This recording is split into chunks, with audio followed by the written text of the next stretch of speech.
اب مبلغین نے ہماری زبان پر عبور حاصل کرنا شروع کر دیا. انہوں نے اردو سیکھ لی اور انہوں نے مسلمانوں کو مناظروں کا چیلنج کرنا شروع کر دیا اردو میں. پہلے تو علماء کے پاس اچھا بہانہ تھا کہ انہیں ان کی زبان نہیں آتی، اور اب انہوں نے کہا دیکھو مولانا صاحب وہ ہم سے ہماری زبان میں بات کرنا چاہتے ہیں. نوجوان طبقے نے دہلی کے مولانا عبدالعزیز کو قائل کیا کہ وہ اس مناظرے کو قبول کریں، اور پھر برطانیہ سے ریورنڈ فاؤنڈر آئے، ایک انگریز آدمی ریورنڈ فاؤنڈر جس نے سبقت لی تھی اس جہاد میں ہندوستان کے مسلمانوں کے خلاف. اور پھر ایک مناظرہ ہوا دہلی میں، اور رپورٹس کے مطابق جو میں پڑھ رہا تھا اظہار الحق میں ایک بہت ہی دیدہ زیب کتاب میں جس نے مجھے اس مقام تک پہنچایا ہے، اس کتاب نے مجھے وہ علم دیا جو مجھے عیسائیوں کے دو بدو لایا، اور پھر میں اس قابل ہوا کہ مسائل زیر بحث لا کر ان کے ساتھ بحث و مباحثہ کر سکوں. اس کتاب میں نے یہ پڑھا کہ یہ مناظرہ ہوا تو 100,000 لوگ جمع ہوئے.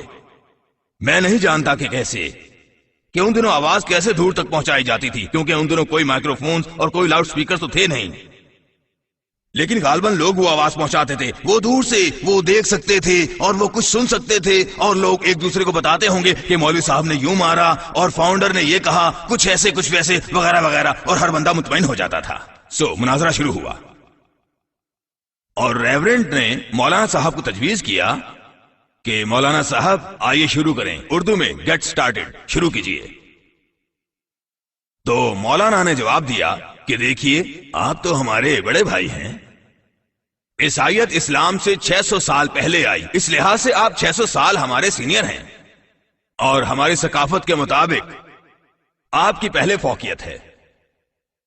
ثانیاً آپ ہمارے مہمان ہیں، آپ ہمارے مہمان ہیں بلا شک و شبہ، بن بلائے مہمان ہی صحیح، مگر آپ مہمان ہیں اور ہماری ثقافت کے مطابق آپ کو فوقیت حاصل ہے. تو ریورنڈ فاؤنڈر کو مناظرہ شروع کرنے پر مجبور کر دیا گیا، اور اس نے ایک سوال سے آغاز کیا. اس کی پہلے ہی سے منصوبہ بندی تھی. اردو میں اس نے کہا مولانا صاحب، ریسپیکٹڈ مولانا، اس وقت آپ کے پیغمبر محمد کہاں ہیں؟ اس لمحے وہ کہاں ہیں؟ کہاں ہیں وہ؟ تو مولانا نے کچھ لمحے توقف کیا اور کہا کہ وہ جنت الفردوس میں ہیں، رحمت خداوندی کے دامن میں اللہ تعالیٰ کے ساتھ. اس جواب سے ایک دوسرا سوال سامنے آیا کہ ٹھیک ہے مولانا صاحب، ہمیں بتائیں کہ وہ اس وقت کہاں تھے جب ان کا نواسا کربلا میں شہید کر دیا گیا. تو اس وقت کہاں تھے؟ مولانا نے پھر کچھ دیر توقف کیا اور کہا کہ وہ اس وقت بھی جنت الفردوس میں تھے، رحمت خداوندی میں اللہ باری تعالیٰ کے ساتھ.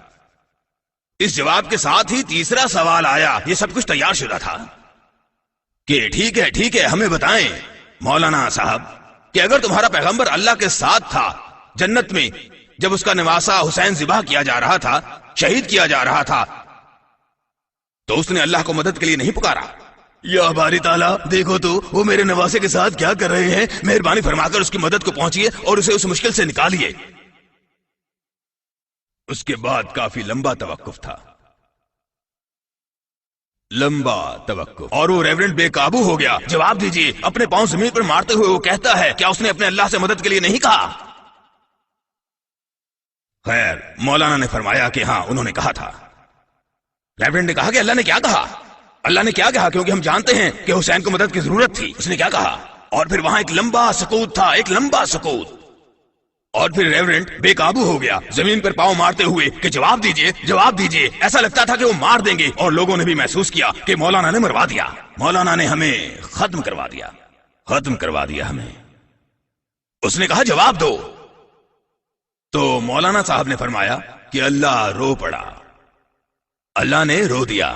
انہوں نے کہا کیا اللہ رو دیا؟ انہوں نے کہا اللہ رو دیا کہ میں اپنے بیٹے عیسیٰ کو نہیں بچا سکا، میں تمہارے نواسے کو کیسے بچا سکتا ہوں؟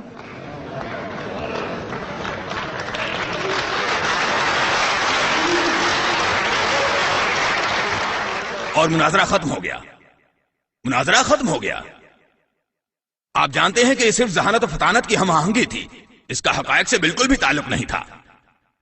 یہ ہے کہ دوسرے سے زیادہ ہوشیاری دکھانا ہوتی ہے، جیسا کہ ایک کہاوت ہے کہ